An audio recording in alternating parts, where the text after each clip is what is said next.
Hello नमस्कार, श्री स्वामी समर्थ। तर आपल्या सायली लाईफस्टाईल या चॅनलमध्ये आणि आजच्या नवीन अशा छानशा व्हिडिओमध्ये मी सायली तुम्हा सर्वांचं मनापासून स्वागत करते। तर बघा, मग मी आता इथे कटिंगला बसलेली आहे। ॲक्च्युली संध्याकाळची म्हणजे रात्रीचीच वेळ आहे, 8-8:30 वाजलेले असेल। श्री सुद्धा त्याचं काहीतरी टाइमपास करतोय बोर्डवर आणि इथे मी कटिंगला बसलेली आहे। ॲक्च्युली हा माझाच ब्लाऊज आहे आणि आता मी डायरेक्ट कपड्यावर कटिंग करते। बऱ्याचदा आपल्याला कसं होतं ना की डायरेक्ट कपड्यावर कटिंग म्हणजे पेपर कटिंग करून त्यानंतर ती मार्किंग कटिंग करून पुन्हा पेपर पॅटर्न अस्तरवर मेन फॅब्रिकवर ठेवून आणि मग कटिंग करायचे, यात खूप टाइम जातो। कधी कधी आपल्याला खूप धावपळ असते, अर्जंट ब्लाऊज द्यायचा असतो, तर अशा वेळेस तुम्ही अशा पद्धतीने डायरेक्ट कपड्यावर कटिंग करू शकता। तर मी आता प्रिन्सेस ब्लाऊजची कपड्यावर कटिंग करत आहे आणि प्रिन्सेस ब्लाऊजची डायरेक्ट कपड्यावर कशी कटिंग करायची तर याचा व्हिडिओ मी आपल्या जे काही आपलं दुसरं चॅनल आहे सायली फॅशन डिझायनर या चॅनलवर टाकलेले आहेत। जर तुम्हाला कोणाला डायरेक्ट कपड्यावर कमीत कमी टाइम मध्ये कशा पद्धतीने कटिंग करायची जर हे बघायचं असेल तर त्या चॅनलवर जाऊन तुम्ही ते व्हिडिओ बघू शकता। तर बघा, सगळ्यात आधी आपण नेहमीप्रमाणे बॅक पार्ट कट करतो, तर इथे मी बॅक पार्ट कटिंग करून घेतलेला आहे। बॅक पार्ट कट केल्यानंतर तो लगेचच आता इथे म्हणजे मार्किंग केलेली आहे आणि मार्किंग केल्यानंतर लगेचच इथे मी कटिंग सुद्धा करून घेत आहे। म्हणजेच ज्या वेळेस आपण प्रिन्सेस ब्लाऊज कटिंग करतो त्यावेळेस सगळ्यात आधी आपल्याला बॅक पार्ट कट करावा लागतो। तुम्ही दोन्ही पण पार्ट सोबत सुद्धा कट करू शकतात, तर त्याचा एखादा व्हिडिओ मी नेक्स्ट टाइम तुमच्यासोबत शेअर करेल की फ्रंट पार्ट आणि बॅक पार्ट म्हणजे पुढचा आणि मागचा भाग दोन्ही पण सोबतच कसं कटिंग करायचं। पण आता मी पहिल्यांदा सगळ्यात आधी बॅक पार्ट कट केलेला आहे। बॅक पार्ट कट केल्यानंतर आपल्याला इथे जो काही आपला फ्रंट पार्ट आहे तर तो कटिंग करायचा असतो। आता इथे झालं काय की अस्तर माझ्याकडे कमी आहे मॅचिंग आणि हे दुसरं आहे तर ते फार कॉन्ट्रास्ट आहे।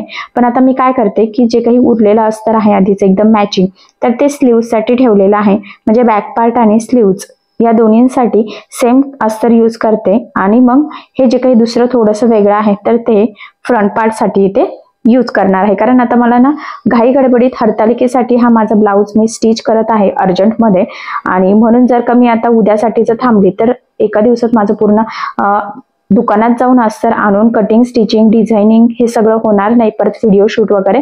सो त्यामुळे मग मी आता रात्रीच कटिंग करून ठेवते आणि जमलं तर फ्रंट पार्ट इथे स्टिच सुद्धा करून घेईल। तर म्हणून मग मी इथे हे यूज करते, माझंच ब्लाऊज आहे, ठीक आहे। कस्टमरचं असं तर मला मॅचिंगच आणावं लागलं असं।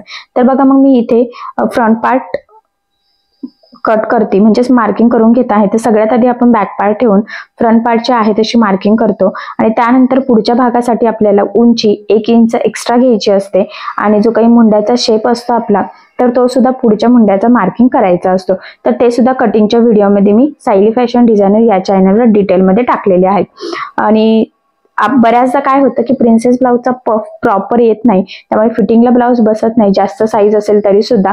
सो त्यामुळे मग अशा वेळेस काय करायचं, कशा पद्धतीने मार्किंग करायची तर हे सुद्धा व्हिडिओ डिटेलमध्ये टाकलेले आहे। पण मी इन शॉर्ट मध्ये सांगते की आपल्याला 2 इंचाचा गॅप मध्ये इथे प्रिन्सेसचा शेप घ्यायचा असतो, जेणेकरून आपला पफ प्रॉपर असा यावा यासाठी। त्याचबरोबर आता इथे मी म्हटल्याप्रमाणे 1 इंच आपण म्हणजे 1 इंच ब्लाऊजची उंची जास्त घेतो। जर साईज 28 आणि 30 असेल तर तुम्ही फक्त अर्धा इंच एक्स्ट्रा घेतलं तरी सुद्धा चालेल आणि जास्त हेवी साईज असेल म्हणजे पुढची 34, 36, 38 तर अशा वेळेस 1 इंच तर तुम्हाला एक्स्ट्रा हे पुढचा भाग घ्यावाच लागणार आहे, ठीक आहे। या काही टिप्स अँड ट्रिक्स खूप महत्त्वाच्या आहे, बऱ्याचदा आपल्या त्या चुका होतात छोट्या मोठ्या आणि म्हणून आपल्याला प्रिन्सेस ब्लाऊज व्यवस्थित बसत नाही, पफ हवा तसा बसत नाही। या पॅटर्न मध्ये म्हणजे माझ्या पद्धतीने जर कटिंग स्टिचिंग करून बघितले तर एकदम परफेक्ट असा पफ येतो आणि खरंच कस्टमरला प्रिन्सेस ब्लाऊज खूप आवडतो। मला स्वतः अनुभव आलेला आहे की बऱ्याच कस्टमरला प्रिन्सेस नको असतो, पण कधी कधी असा ब्लाऊज असतो की तो कटोरी स्टिच करू शकत नाही, त्यामुळे ते प्रिन्सेस स्टिच करून बघतात आणि त्यांना तोच आवडतो। तर तुम्ही सुद्धा माझ्या पद्धतीने प्रिन्सेस ब्लाऊज स्टिच करून बघा, नक्कीच तुम्हाला सुद्धा परफेक्ट असा बसेलच। आणि एकदम डिटेलमध्ये मी व्हिडिओ टाकलेले आहेत, त्यामुळे त्यामध्ये अवघड असं काहीच नाहीये। तर बघा, स्त्रीला ना ऍक्च्युली कंटाळा आलेला आहे की आईचं कटिंग चालू आहे एवढ्या रात्रीचं, बट ठीक आहे आता एवढं कटिंग केलं की मग जेवण वगैरे करायचं आहे आम्हाला। सो मग मी इथे पटपट कटिंग पण करून घेते। मी म्हटल्याप्रमाणे बॅक पार्ट झाला, फ्रंट पार्टची मार्किंग झाली आणि फ्रंट पार्ट इथे कटिंग करते। बऱ्याचदा शोल्डर सुद्धा उतरत असतं, तर त्यासाठी काय करायचं, बऱ्याचदा आपण काय करतो शोल्डरला उतार देतो आणि त्यामुळे ते अजूनच उतरतं। सो तेवढा उतार देण्याची काही गरज नसते माझ्या पद्धतीने, म्हणजे मी शोल्डरला कधीच उतार देत नाही, तरी सुद्धा ब्लाऊजचं शोल्डर कधीच उतरत नसतं। क्वचित एखादं कस्टमर असं असतं की त्याच्या जास्त खोल भाग असतो गळ्याच्या साईडला, त्यामुळे त्यांचं शोल्डर उतरतं. तर अशा वेळेस काय करायचं की थोडंसं ना गळ्याच्या साईडने म्हणजे जिथे शोल्डर असते ना तिथे थोडंसं तिरकी टीप मारत जायची. ज्यावेळेस आपण शोल्डर जोडतो 1/2 इंच थोडंसं तिरकं म्हणजे खालच्या साईडने, तरी सुद्धा एकदम व्यवस्थित मग तिथे आपलं शोल्डर पॅक असं अटकून राहतं. ठीक आहे. तर बघा अशा पद्धतीने अस्तरची आपली कटिंग झालेली आहे. आता आपल्याला अस्तरचे पार्ट ठेवून ब्लाउज पीस कट करायचा आहे. आणि आता इथे मी याची बाही कट केलेली नाहीये, कारण बाही आहे इथे डिझाईनची. तर डिझाईनच्या म्हणजे बाही डिझाईनच्याच व्हिडिओमध्ये मी डायरेक्ट कटिंग स्टिचिंग टाकणार आहे आणि तो व्हिडिओ मला शूट करायचा आहे. सो त्यामुळे मग मी फक्त बाही लांबीला किती लागेल एवढ्या अंदाजाने इथे फक्त मार्किंग करून घेते आणि उरलेल्या पार्ट मध्ये इथे आपण उरलेला ब्लाउज कटिंग करणार आहोत. आणि लवकरात लवकर मी सायली फॅशन डिझायनर या चॅनलवर या बाहीचा कटिंग स्टिचिंगचा व्हिडिओ, बॅकनेकचा व्हिडिओ अपलोड करेन. तर बघा महत्त्वाचा पॉईंट आहे की ज्यावेळेस आपण अस्तर ठेवून ब्लाउज पीस कट करतो तर अशा वेळेस आपल्याला अस्तरपेक्षा ब्लाउज पीस हा सगळ्या साईडनी थोडासा एक्स्ट्राचं मार्जिन ठेवून कटिंग करायचा असतो, कारण की स्टिचिंग करताना आपल्याला इझी जावं यासाठी. तर बघा मग इथे सुद्धा मी तसंच करत आहे, सगळ्या साईडने एक्स्ट्राचं मार्जिन ठेवलेलं आहे. आणि बघू शकता तुम्ही ब्लाउज पीस हा असा आहे की एक साईडने खूपच छोटा काट आहे, एक साईडने मोठा आहे. पण मोठा काट मी स्लीवसाठी घेणार आहे आणि मग इतका कमी बॉर्डरचा म्हणजे एकदम छोटसा काट असला की आपल्याला बऱ्याचदा डिझाईन जमत नाही. सो त्याची डिझाईन सुद्धा मी लवकरात लवकर तुमच्यासोबत शेअर करेल, म्हणजे तुम्हालाही लक्षात येईल की कशा पद्धतीने एकदम छोट्याशा काठापासून आपण डिझाईन बनवू शकतो. तर बघा हा प्रिन्सेस ब्लाउज आहे आणि बऱ्याचदा मला कमेंट्स येत असतात की प्रिन्सेस ब्लाउजचा शिलाई वगैरे किती घ्यायची, तर ती एरियावर डिपेंड असते. बऱ्याचदा प्रत्येक एरियामध्ये वेगवेगळी शिलाई रेट असतात, पण मी तरी 350 रुपये प्रिन्सेस ब्लाउजची शिलाई घेते. डिझाईन असेल तर थोडेसे 30-40 किंवा 50 रुपये एक्स्ट्रा, म्हणजे जशी डिझाईनचं पॅटर्न आहे त्यावर ते डिपेंड असतं. बऱ्याचशा कमेंट्स आहे की डिझाईननुसार शिलाई वगैरे कशी घ्यायची, तर याचा सुद्धा व्हिडिओ मी लवकरात लवकर तुमच्यासोबत शेअर करेलच. तर बघा इथे आता जो काही आपला प्रिन्सेसचा कटोरी पार्ट होता तर तो कट झालेला आहे. त्यानंतर हा आहे साईड पार्ट, तर साईड पार्ट मी इथे कटिंग करून घेते. तर प्रिन्सेसमध्ये 3 पीस प्रिन्सेस किंवा असा डायरेक्ट प्रिन्सेस सुद्धा स्टिच करत असतो, तर तुम्ही कसाही करू शकता. 3 पीस प्रिन्सेसचा सुद्धा व्हिडिओ याआधी ऑलरेडी टाकलेला आहे आणि तो ब्लाउज सुद्धा खूप छान बसतो. त्यामुळे कस्टमरच्या चॉईसवर असतं की कशा पद्धतीचा ब्लाउज त्यांना हवा आहे. तर बघा मग इथे सुद्धा सगळ्या साईडने मार्जिन ठेवून मी हे कटिंग करून घेते.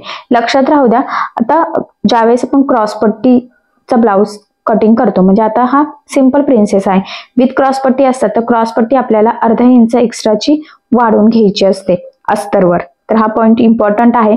आता तर नव्हताच क्रॉसपट्टी, त्यामुळे आपण आहे तसेच पार्ट्स ठेवलेले आहे. फक्त इथे महत्वाचा पॉइंट हा आहे की आपल्याला जे काही ब्लाउज पीस आहे तर ते एक्स्ट्राचं मार्जिन ठेवून थोडंसं कट करायचं, म्हणजे स्टिचिंग करताना सोपं जावं.